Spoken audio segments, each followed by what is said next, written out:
বেশি কোনো সমস্যা নাই, রাস্তা বন্ধ, মোটামুটি মানুষ শান্তিভাবে হাইটা যাচ্ছে। আমিও ফ্লাইওভারে বসা সুন্দর মতো ভিডিও করলাম। ঠিক আছে, এদিকে আসার আগে দেখা তারপর আসো।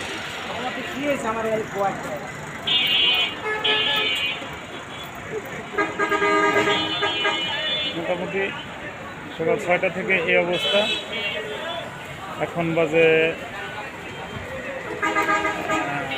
2.5 ঘন্টা হয়েছে। এই অবস্থাতে যে পরিস্থিতি আছে, সবাই দোয়াতে করবেন।